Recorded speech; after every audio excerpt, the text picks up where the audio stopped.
Hi friends, welcome to Diva's Nest. Today we are going to make chocolate cake with chocolate frosting and mirror glazed chocolate ganache. So I'm not an expert in baking. However, when we see these cakes, we feel it is very difficult to make. But trust me, it is not so tough. Let's try making one. So here first I'm taking all the dry ingredients into a pan. I'm adding around 1/4 cup of maida or all-purpose flour. Into that next we need to add 1/4 cup of cocoa powder. Then we are adding 1.5 tablespoon of milk powder. Next we need to add 1 teaspoon of baking powder, 1/4 teaspoon of baking soda and a pinch of salt. So add all this, mix well, and then we need to sieve it for 2 to 3 times so that it gets combined well. So when we add this milk powder, then sometimes you must have noticed when we bake a cake, everything comes perfect, but only the top portion turns out to be a little sticky. So when we add the milk powder, that gets prevented. Next we'll start making the wet ingredients. So here I've taken 3 eggs. We need to beat it nicely turn it, make it fluffy. So once it is fluffy, into that I am adding around half a cup of powdered sugar. You can add sugar as per taste. You can add little more, around half to 3/4 cup.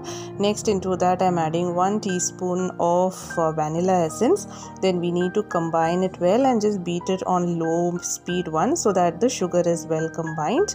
So once that is done, then we will start adding, then we'll add the milk into it. So here I am taking half a cup of milk and blend well. Next we will add the dry ingredients into it. So we will add it little by little. Don't add all together. We will not be able to fold it nicely.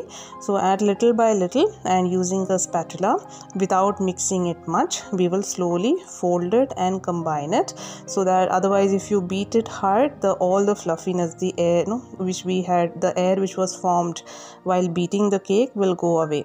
Okay, so it will not rise nicely. So this is the consistency we get. Now we will start pouring it into the baking tray. So I've lined it with a butter paper. We can bake it at 180 degree on for around 30 minutes in the oven, or we will bake it on stove top. Here I'm baking it on stove top. So once ready, just tap it once or twice like this for the air bubbles to go. Then I'm keeping it into a kadai here. The flame is on low to medium. Okay, cover it with a lid, and then we will bake it for at least 30 minutes. So now the cake is ready, very soft and moist on top. So I've just pierced a toothpick and checked as well. The cake is well cooked, very soft. So now next what we need to do is, once it is cooled down completely, we need to cut it into 2 to 3 layers. So once it is cut like this, then we will start the next process. I've also leveled the top portion of the cake so it is even. Now we will start making the frosting. So for that I'm taking into a bowl around 1/4 cup of grated dark chocolate. Into that I'm adding 2 tablespoons of whipping cream. Now using double boiling method, we need to melt this. So the water is already hot. Now on top of it I'm placing this bowl and then allow it to melt completely. So now once it is melted like this, let it cool down. So in the meantime we will whip the cream. The bowl and the whipping blade which we are going to use for whipping was also kept in the freezer. So the bowls are, so it is very cold. And now into that I've added 1 cup of whipping cream and start blending it. So ensure we start with low speed and then gradually increase the speed. Once the cream is fluffy, then we will add the chocolate mixture into it. So please ensure this is cooled down completely. It should not be hot. So once we add this, then we will start mixing again. Then we need to whip the cream till it starts forming small peaks like this and it is thick enough.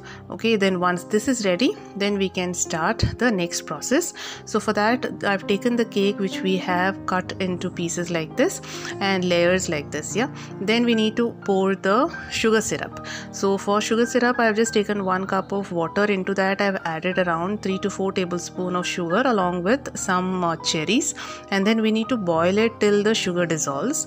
And once it is cooled down a little, then we can add we can just sprinkle the sugar syrup onto the cake layers like this, so it becomes very soft. Now once all the cake layers are well soaked with sugar syrup, next we will start setting it. So on top of a bowl I've kept a plate so it will work like a turntable. Now on the cake board I've kept the first layer of the cake, and now we need to start spreading the whipping cream. So you can use a spatula or you can use a piping bag and spread a thick layer of cream. So we need to do this process one after the other. I mean, we need to arrange the cake one on the other, and when you're using your spatula we need to ensure that we are cleaning it frequently. Only then we can spread it evenly and comfortably. So once we arrange all the layers, then we need to also ensure that we cover the top of the cake and the sides of the cake with a thick layer of cream. And once we do that, then we can use a scraper and then just ensure that it is getting it's smoothly spread all around the cake. So it's not about perfection. When we are baking at home for children, along with children, it is the fun of making it together and the satisfaction what we get when we make our own cake and then when we have it together. So don't worry much about the perfection. So once you get it evenly like this, then what we need to do is immediately keep it into the freezer. So keep it not into the fridge, keep it into the freezer for at least 30 minutes. Next we will start making the chocolate ganache. That is the final process. So into that same bowl I am adding around half a cup of whipping cream, and next I am taking around 3/4 cup of grated dark chocolate. So we need to melt this. Okay, after adding it we need to melt it on a double boiling method. So the water is hot now. On top of it I am placing this bowl. So once the chocolate melts and you get this taste, into that I am adding a small piece of butter, so that gives that glaze, and once it cools down we can start the process of pouring on the cake. So I've just kept a bowl like that so that I can use it like a stand. And now the cake is frozen and the ganache is warm, it is not hot. So I start pouring it on the cake like this.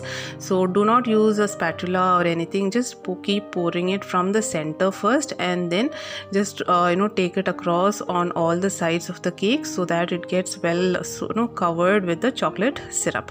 And later just allow it to drip down completely. Do not use a spatula and try to even it out. Just let it remain like that for around 1 or 2 minutes, and then you can just remove the extra dripping chocolate like this, and then using a tissue paper you can clean the sides, and then we can immediately transfer it into the freezer for around 30 minutes to set down. So once it is, see here, you can already see it's looking very smooth and neat. So now later after 30 minutes we can do any kind of decoration. So here for decoration we are using some cherries and just arranging it like this, and randomly we are sprinkling some silver balls. So any kind of decorations you can do as per your choice. And once you do the decoration, again keep it back into the fridge till you serve it. So I had kept this cake in the fridge for around 4 to 5 hours. Now it is ready and we can cut it. So the entire process of making the cake is so much fun, especially with children. So they love making it along with you and they just look forward to have a bite of it because they feel so happy to have the cake which they have made. So hope you all liked it, and please do try. Do not hesitate. I know it's a little difficult because there are too many things involved in making it, but at the end I'm sure you will all like making it, and as you keep making you will definitely become an expert as well. So thank you so much for watching.